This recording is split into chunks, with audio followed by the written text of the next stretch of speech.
You're listening to NorthWoods Church Matters, a podcast of NorthWoods Church in Evansville, Indiana, where we discuss why the local church matters and things that matter to the local church. I'm your host, Matt Higgins.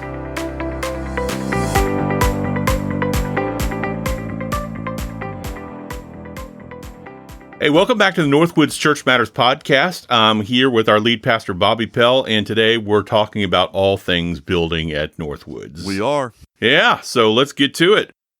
This is an easy question, something we talk about in the NorthWoods class, but just to give some background, what is the history of NorthWoods in our campus here? Yeah, so we started in 2002 at the McCutcheonville Volunteer Fire Department Gymnasium. We were there for 1 year. We went from there to over on Hitch Peters Road, and we called that building the Tupperware building because they sold Tupperware out of it, and it was a reception hall.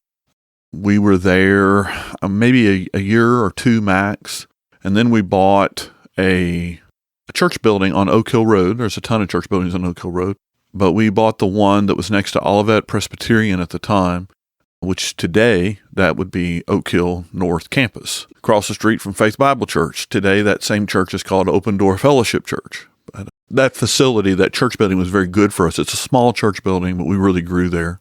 And when our church first started, Grace Baptist Church had basically paid off a whole bunch of money onto a piece of property that they were giving to us. They'd only had about $50,000 worth of debt. It was 57 acres of ground out on Old Highway 57 near Elberfeld. And Grace Baptist Church basically said, if you'll pay off the rest of the debt, we're going to give this to you. We did that within 12 months of our starting. And then it was during the time we were at Open Door Fellowship Church, what is now Open Door Fellowship there on Oak Hill Road, that we recognized we wanted to sell that and we wanted to be back here close to where houses were. And we sold that, paid off some debt of the building on Oak Hill Road. We found this piece of property and had about $100,000 left over for building. This property, I think it was built around 2007. Mm-hmm. We're about 15 years in, and a lot of this building was built with volunteer labor. Yeah, volunteer groups that came in. That's right. Yeah, Tim Cook was gracious enough with his company to be able to work alongside volunteer labor. A lot of companies would not have been willing to do that. Mm-hmm. And very grateful for Tim.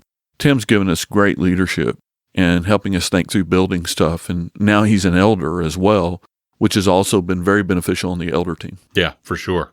So about 100 podcast episodes ago, or back in 2019, we were talking about this very topic, which was building and capital campaigns and all this good stuff. So for those that weren't around back then, could you just tell us what happened with that? Yeah, so I think the church, it was somewhere March-ish of 2020 that we voted as a church to build and to enter a capital fundraising campaign. And then 2 weeks later or so, COVID hit, and we literally did not have church. Yeah, it was chaos. That's right.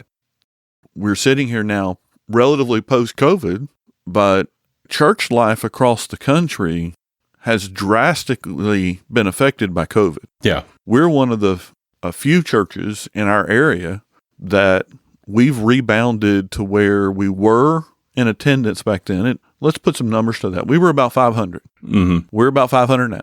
Yeah. Our average offering in 2020 was about $17,000 a week. Our average offering right now is actually around $22,000 a week. We're doing well financially. We are back to where we were from an attendance perspective. God has really blessed NorthWoods in a lot of ways, and really we came to the place that we see that building is going to be a necessity. Mm-hmm.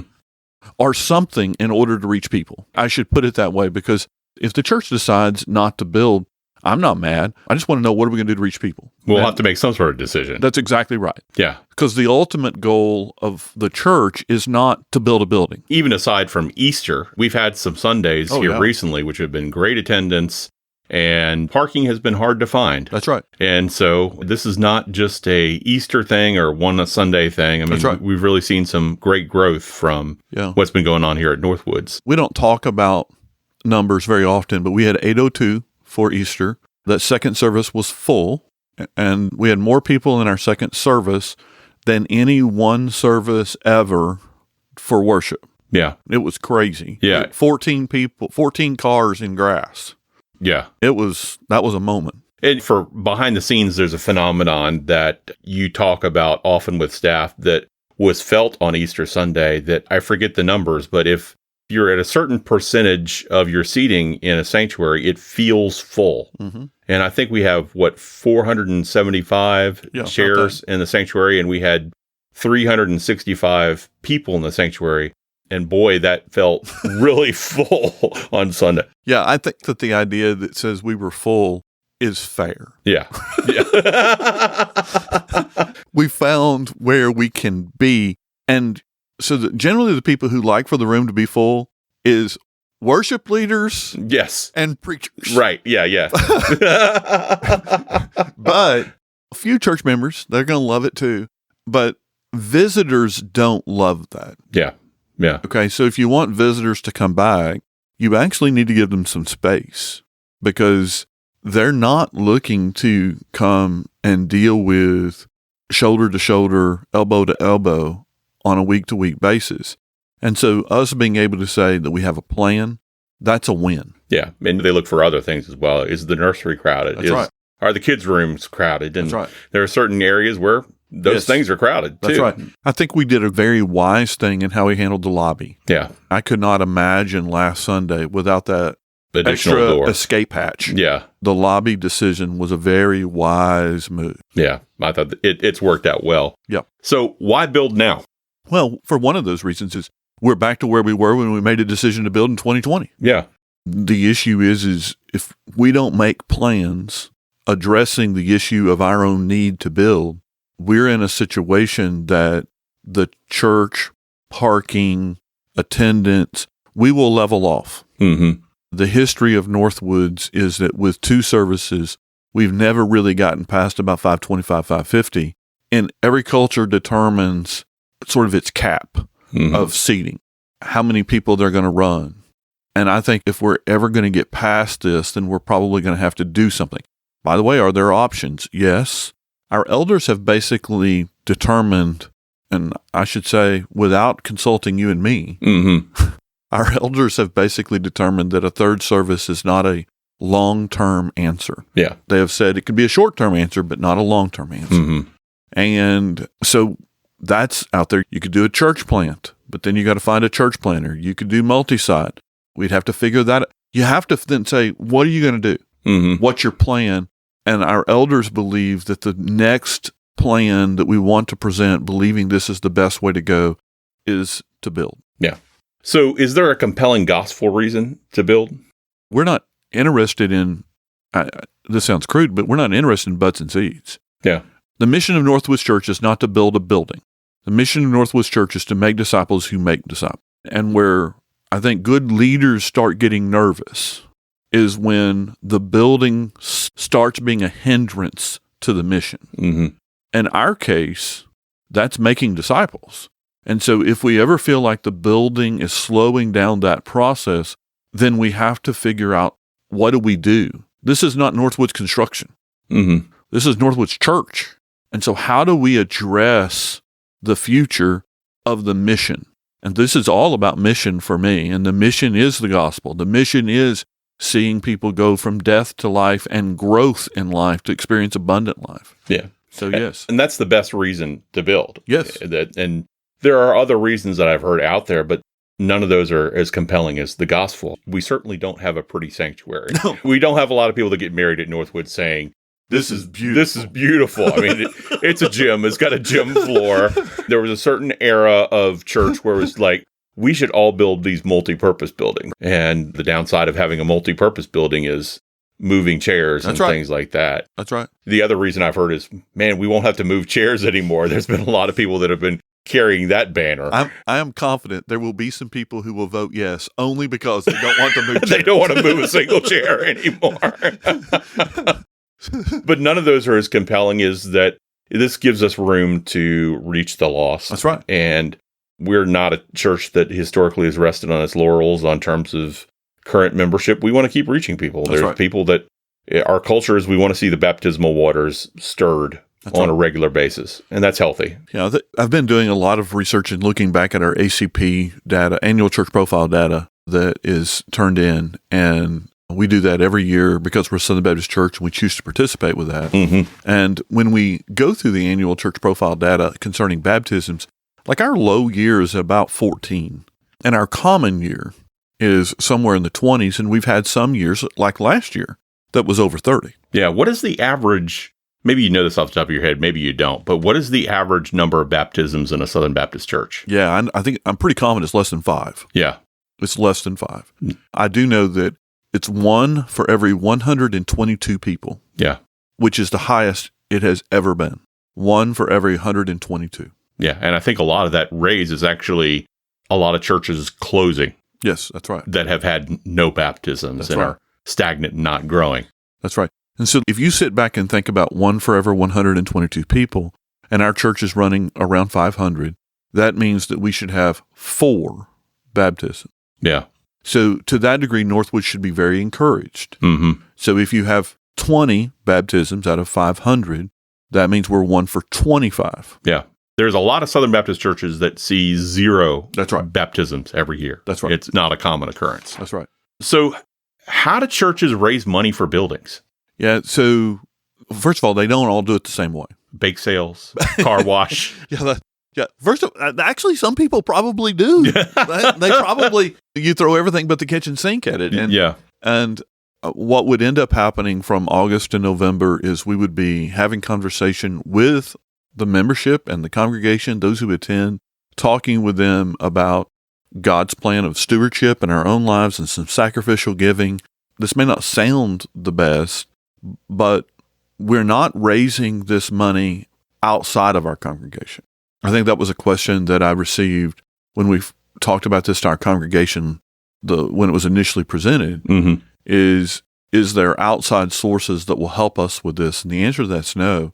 Either we will do this or we won't, because we choose to sacrificially give to make it happen. We've reached a church of such size that the things that we relied on when we originally built, Carpenters for Christ, right. and that's right, Mississippi Nailbenders, which I love the name of that group, they're not available to us anymore. Right. And private sector grants, that's not going to happen. Right. We're not going to get a private sector grant for building a building. That's right. Most private sector grants are for programs. They're not for staff, and they're not for facilities. Yeah. Rarely would you ever, to be honest, I've never heard of a grant for the purpose of building a building. Yeah, for sure. And so there's just not a lot of options that are out there. So how does a capital campaign work? Yeah, I guess to alleviate pressure from people who may be listening to this in a really big scale, there's not going to be any visits to anyone's house over this. Well, good. Yeah, I remember that happened. That was common back when my church was built growing up. That's right. You just had a team show up and there was a bit of a strong arm. That's right. That's not going to be happening. Yeah. I think part of this, Matt, is we're going to talk about God's plan for NorthWoods. We're going to be talking about the issue of that for this to happen, there would have to be a 3-year sacrificial gift that's above and beyond your tithe. Mm-hmm. And that 3-year sacrificial gift that is above and beyond your tithe, we would talk about God's plan, His greatness, that we can trust Him.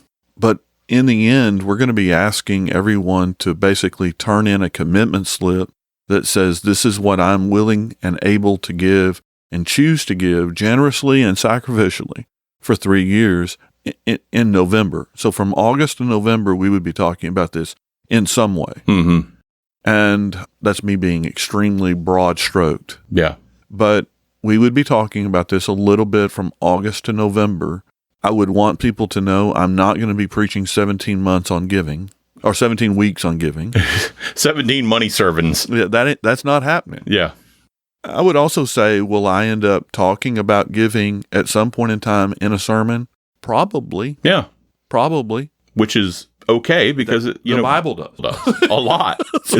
Yeah, I don't think that we should be afraid of this conversation, but I also don't believe it should dominate who we are. We will be sending some information out about what we're building and why we're building it. So you'll get videos, about it. You'll get understanding about we're doing this due to mission. And you'll also be getting some stuff in the mail about who we are as a church, just to remind you, we're doing this not for building's sake, but for mission's sake. Mm-hmm. And then in November, you would turn in basically a promise, pledge that says over the next 3 years, this is what I will be willing and able to give. Yeah. So our estimate for the building project is $3.3 million. Is there a minimum that we need to raise, or are we going to put a giant thermometer in the yard in order to figure out what we need to do? What have the elders said? Yeah, well, the way we've announced this is it's between 3 to 3.5. That because if the church could choose, depending upon how much they choose to raise, they could choose to not build the second floor in the new building. If you build the second floor, and that would include some remodeling of this floor, what you and I are sitting in right now, which is our current second floor, that would be 3.5. Mm-hmm. Well, I'm 100% confident that today we can handle the payment of a $1.5 million debt.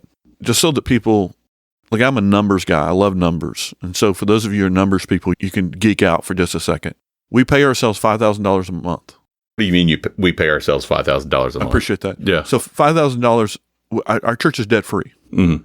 And so basically, because we're debt-free, we're paying a payment of $5,000 that's going into a building fund. Mm-hmm.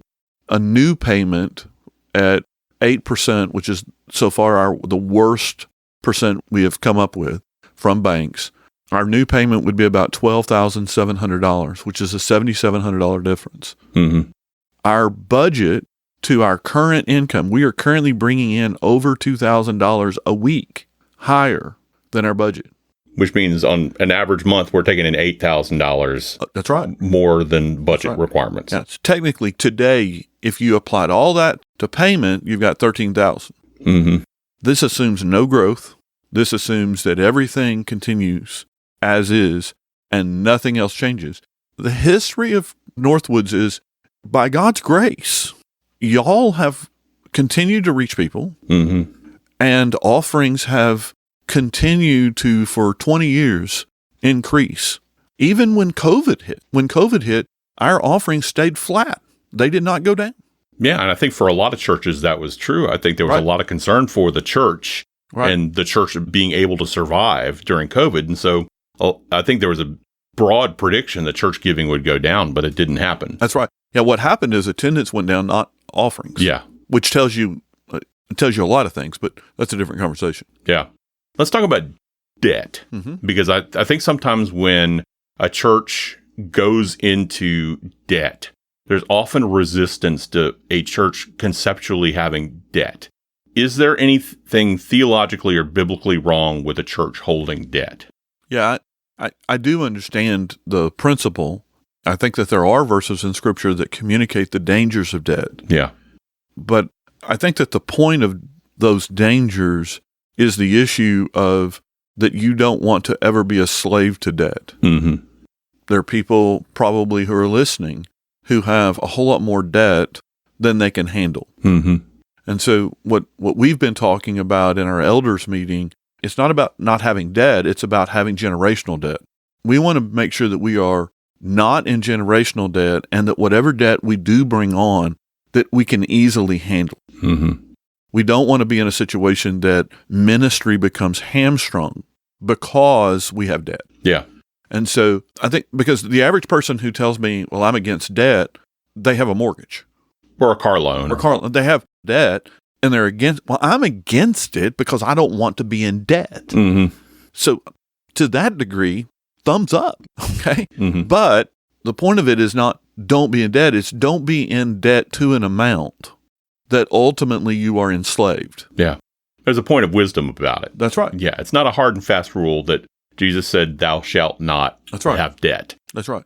And I think that there's a good heart behind some of that I think there's a concern for the church having debt and how it's going to impact things, but you also can't portray it that there's a thou shalt not in the Bible. That's right. It's a piece of wisdom, and I think our elders and our church as a whole has to figure out, okay, so what is acceptable? What is tolerable? What is not painful? what helps us to move forward with the gospel and it doesn't impact things. I think one of the things that we've had a good discussion on behind the scenes is we don't want this to impact missions giving. That's right. We're all about missions and the gospel, and we wanted to make sure if we're moving forward with a building campaign that missions is not going to be hurt by that. That's exactly right. And there are multiple conversations happening in the background about that. Yeah, for sure. So are the plans for the building 100% written in stone? The short answer, no. Yeah. We just had an informational meeting, our first informational meeting, and this podcast is being shot before the second and last informational meeting, which is on April 22nd. And I think that there have been some really good pieces of advice given by the congregation that are not currently in the plans. And we have some very talented people from a variety of careers and professions. That's and right. We're glad to get those comments from people. 100%.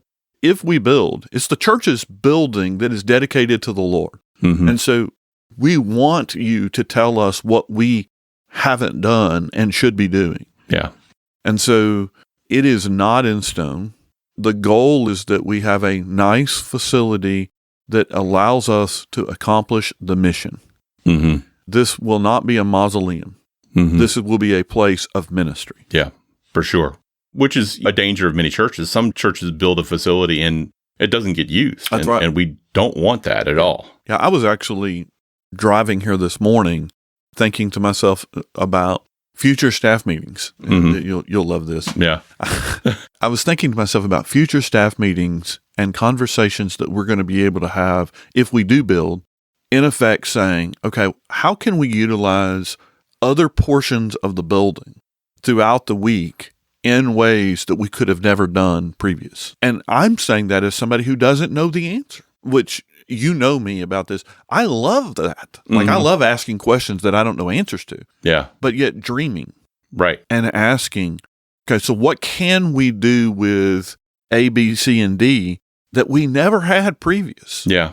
Because up until now, what are you going to do in the sanctuary every week? Well, pretty much what we're doing. Because you don't have any other choices. Yeah. Now you're going to be in a situation where there's a gym. What are you going to use it for? Mm-hmm. We're not going to sit up and tear down chairs every week over there in the gym. So you have some options. Right. Can we do some gym stuff in the gym? Who would have thunk it? I mean, because it's funny because people talk about it being multi-purpose. It's never been multi-purpose. It's really. never been multi-purpose. I mean, it's been Awana. It's been some like round table meeting showers and that type of thing. Mm-hmm.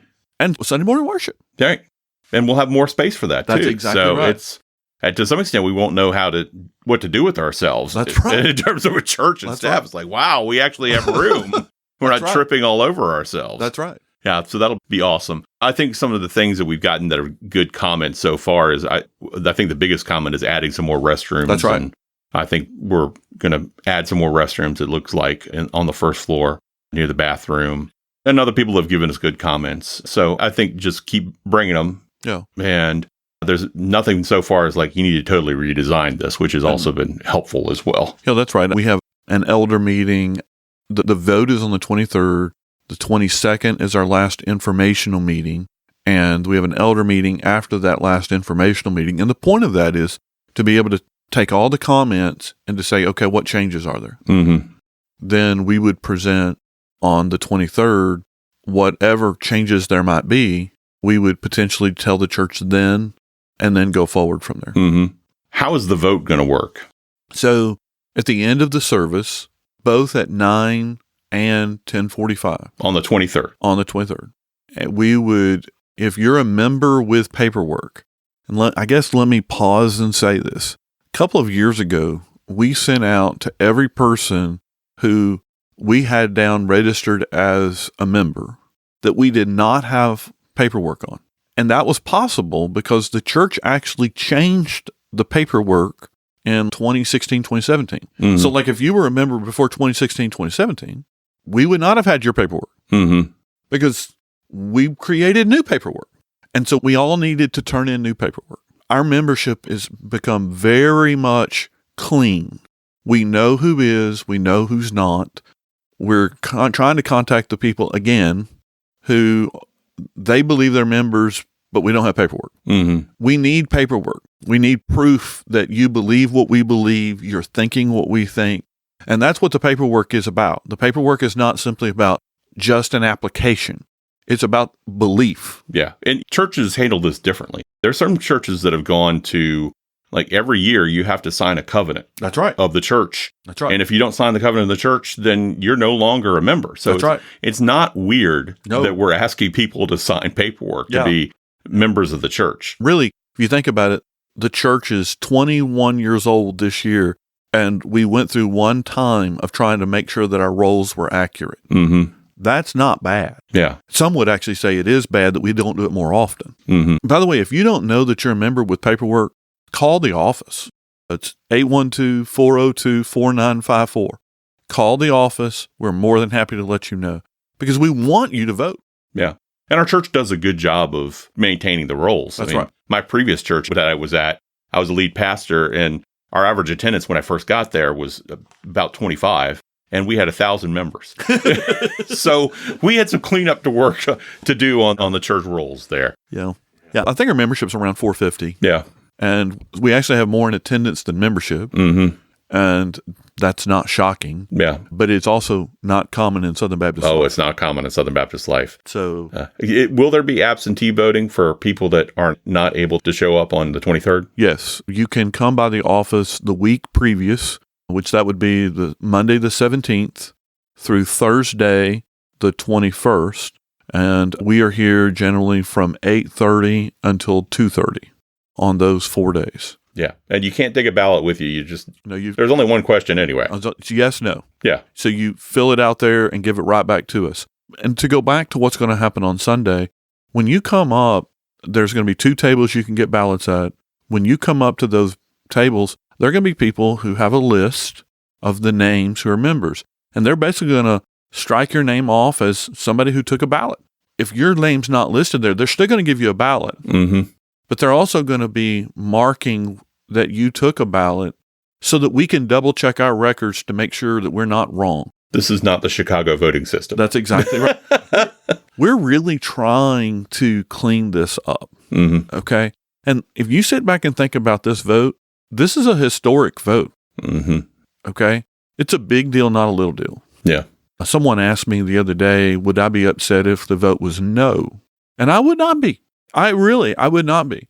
I just want to know what's next. Because if we don't build, then we've got to go back to the drawing board as our elder team and figure out, okay, we don't want to inhibit growth. No, that's right. We don't want to stay as we are. That's right.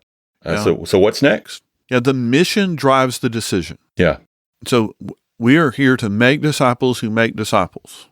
And our responsibility is to continue to push down that path. Mm-hmm.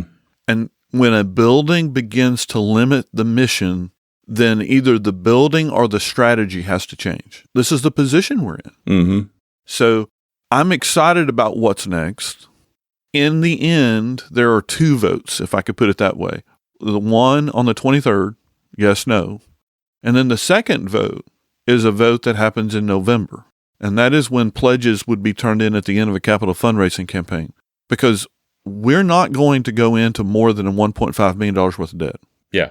And that's not a yes-no vote. Like you turn in a ballot, you're voting with your pocketbook. That's right. You're telling us what are you going to be giving over the next 3 years. Yeah. And people should be considering that too, because, if you're voting to build, you need to be thinking about how much am I going to give? That's right. And there is sacrifice required of all of us. That's right. That's right. So these are interesting and hard days. Yeah. But I'm excited about what God's doing. Yeah.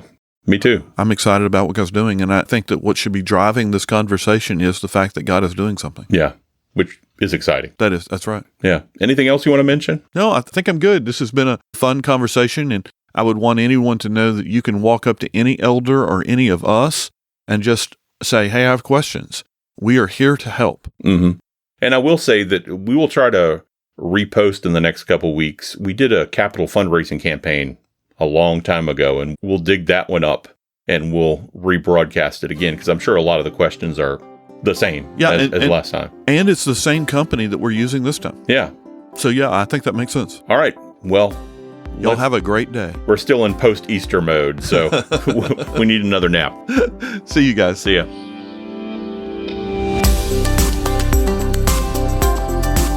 Thanks for tuning in to the NorthWoods Church Matters podcast. If you'd like to find out more about NorthWoods Church, you can visit us at our website, www.northwoodschurch.org. Again, that's www.northwoodschurch.org. www.northwoodschurch.org.